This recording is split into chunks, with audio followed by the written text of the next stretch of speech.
Welcome back to the Surf City El Salvador Longboard Championships as we move into men's match 3. Our seed number 3, J.R. Esquievel from the Philippines against our seed number 4, Kai Sallas from Hawaii, also our reigning world longboard champion, the youngest world longboard champion, age 17, as we get to see the replay of Kai Sallas, our reigning world longboard champion, who took that victory in Malibu, beating Connie Stewart in the final last year, in the final top 8, and we get to see now this silky smooth approach of the Hawaiian style master. What do you think of this, Carla? Yeah, I mean, Kai's approach to every wave, whether it's big or small, just really, it's put together. He's really good with his hands. He's always putting his nose rides in the pocket like that, then bringing it out and continuing that flow and that connectivity between the maneuvers. Great critical nose ride through the middle section there. Lift that back arm. Ends powerfully on the inside. Girls grow up, and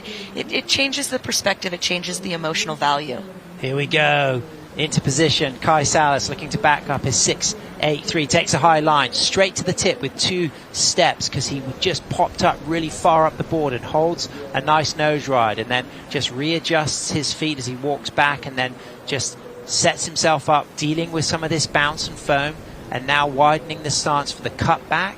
And here he'll start to look around and see what the line he needs to take is. Things now start to open out for him, so he'll respond. You're going to see a lot of rail work now as things start to get cleaner, smoother through the inside, and then he walks back up to the tip and then widens the stance from the tail, but that pupusa section just got the better of him at the end. And we're going to see it right here. You can just see how he comes just a little bit behind, and then that thing's just frothing over his whole nose ride, then brings it down to that bottom trough of the wave so that he can regain speed to get around that next section. This is that area kind of gets fat in the channel, so he's got to kind of be patient, as you said, kind of looking for how the line is going to materialize, because each one of them does draw a little bit differently. Absolutely, Carla. The read's so key, and he read this well. Yeah, he did. And I think he's going to get a decent score here. Obviously, this is the second wave for both gentlemen. Well, and we've talked about, aging like a fine wine, and that's what he has done. But the young man here,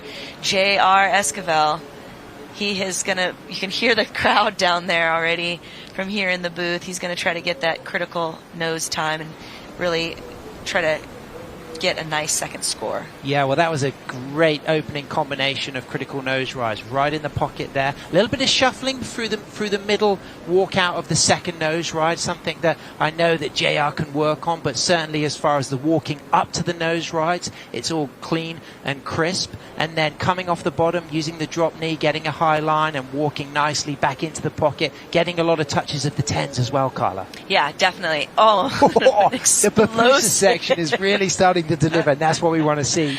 You're saying not enough pupusas. I'm saying too many pupusas, but here's JR. And there's the little bit of shuffling I talked about. Just walks out twice, but then does shuffle in that last section there, but walks cleanly out of that second nose ride, Carla. Yeah, that shuffle's not gonna, it's not gonna help him much, but there was a lot of work done in this wave, where Kai's wave had a bit more downtime because of just the way it shaped up, where this one really shaped up nicely as we came into that second section. Super busy already, Carla, on his 4th nose ride. Very active, very quick-footed, and I think this is going to be a strong score. I agree. I think I'd like to see it go above that 5, and we'll see if it's able to go. Oh, there it is. That is the pupusa section down. The short in stature, but strong in strength Philippine surfer, and it looks like on the Luffy built board, it's our goofy footer straight to the tip with a 10.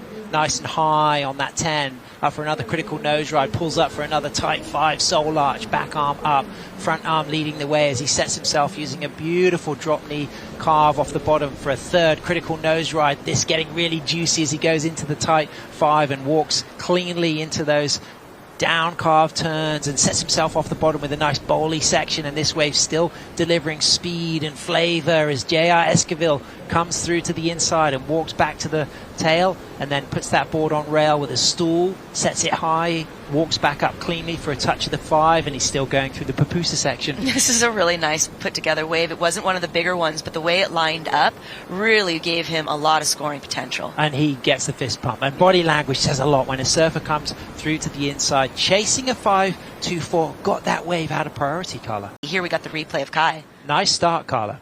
It was a great start and really good 10 and got critical. I think everything was happening really at the beginning of this wave. Great turn back into the pocket and those clean 4 uninterrupted steps to the nose. I know the judges are going to appreciate that. I think where the points start to fall off to get into that excellent range is more in that second part of the section where he's really having to kind of like, fish around and wait for it to stand up again. Yeah, if he gets the 5.60 he needs, he certainly earned it at the start. Sure, 100%. And he gets the tip time at the end there. And he does read the wave quite well. There's no flaw in the read. It's just the way nature itself formed that wave through the bathymetry bottom of the point.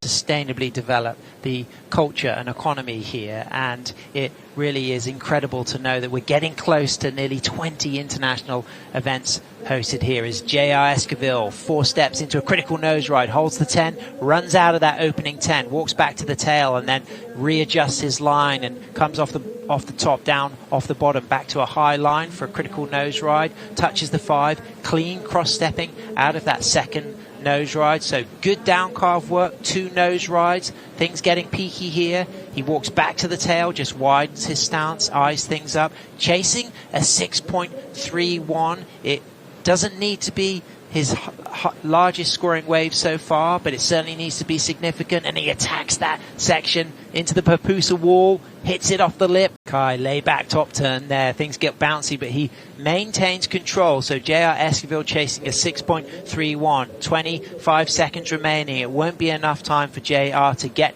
back out with the jet ski assist, as we can just see that Kai recognizes that this is not going to match the scoring potential of his 6.83 and his 5.90. So it'll be down now for the judges to continue watching this ride. They'll be studying it. They'll keep an eye on this potential end section in the pupusa wall here. He hits that. He lands cleanly and he ended in style.